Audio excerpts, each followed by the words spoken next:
अस्सलाम वालेकुम गामदी साहब। वालेकुम अस्सलाम। सर मेरा सवाल निकाह मुता से मुताल्लिक है। सियासत की कुछ मुस्तनद हदीसों के हवाले से ये बयान किया जाता है कि नबी सल्लल्लाहु अलैहि वसल्लम के दौर में सहाबा किराम रिजवानुल्लाह अलैहिम अजमईन ने निकाह मुता किया और उसके नतीजे में उनके यहाँ औलादें भी हुईं और उनके नाम भी बयान किए जाते हैं सहाबा किराम के। फिर सैयदना बकर सिद्दीक और हजरत उमर के दौर में भी ये जारी रहा और हजरत उमर ने फिर अपने दौर में एक मौका पर इसको मना फरमा दिया। इसी तरह कुरान मजीद में फमस्तमता तुम से भी इसके जवाज में इस्तदलाल किया जाता है।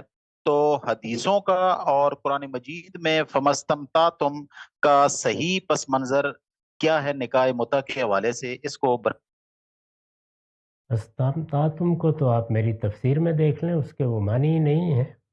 उससे बिल्कुल वाज़ेह हो जाएगा कि वहाँ ये लफ्ज़ किस मफ़हूम में आया है। बाकी रह गई ये बात कि निकाह की क्या सूरत जायज़ है, क्या जायज़ नहीं है, उसको अल्लाह ताला ने सूरह मोमिनून और सूरह मारिज में बयान कर दिया है। दोनों मक्की सूरतें हैं। उनके मक्की सूरतें होने में कभी कोई इख्तलाफ नहीं हुआ। ये सिर्फ़ तारीख़ी तौर पर ही नहीं है, ख़ुद आप सूरतों का मुताला करें, बिल्कुल वाज़ेह हो जाएगा कि मारिज तो ख़ास तौर पर इब्तदाई दौर की सूरतों में से है। उन्हीं में अल्लाह ताला ने बता दिया है कि जिनसी ताल्लुक़ अगर आपने अल्लाह के बताए हुए कायदे के मुताबिक इख्तियार करना है, तो उसकी उस वक़्त के हालात में 2 ही सूरतें बयान की गई हैं। और उसमें पहली सूरत अज़वाज की है, यानी आपने किसी को बीवी बनाया है, जिस तरह की बीवी बनाया जाता है। जब हम बीवी बनाते हैं किसी को, तो ये एक ज़िम्मेदाराना फ़ैसला है। ये फ़ैसला आपने अपने हालात के लिहाज से करना है, वो आप करें। हो सकता है 2 साल रहे, हो सकता है साल रहे, हो सकता है ज़िंदगी का निबाह हो जाए। इसी को निकाह कहा जाता है। इसी को ज़ौज या अज़वाज के लफ्ज़ से ताबीर किया जाता है।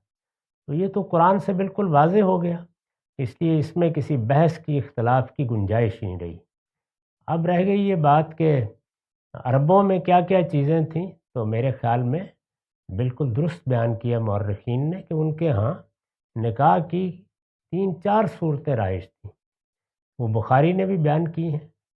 उनमें से जो सूरत कुरान मजीद के बताए हुए इस कायदे के मुताबिक है, वो जायज़ रहेगी। जो सूरत इसके मुताबिक नहीं है, उसको ख़त्म होना था। अब कानूनी तौर पर उसको कब ख़त्म किया गया, जैसे-जैसे इत्तला मिलेगी। शराब के मामले में भी इसी तरह किया गया, सूद के मामले में भी इसी तरह किया गया। लोग 2 बातों में फ़र्क नहीं करते। एक किसी चीज़ का नाजायज़ होना है और एक उसका आउटला करार देना है, यानी कानून कब बनाया गया। तो हज़रत उमर ने अगर कोई इक़दाम किया तो उसी वक़्त करेंगे जब उनके इल्म में आएगा कहीं खिलाफ़ वर्ज़ी हो रही है। किसी को रोकेंगे तो उसी वक़्त रोकेंगे जब मालूम होगा कि अभी लोगों ने उसको नहीं छोड़ा है।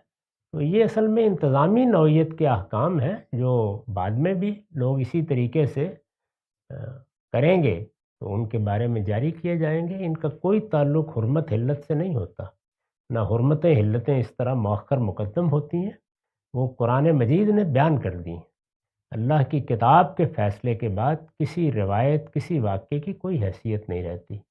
ताहम वाक़यात गलत नहीं हैं और ये ज़रूरत हमें भी पेश आएगी।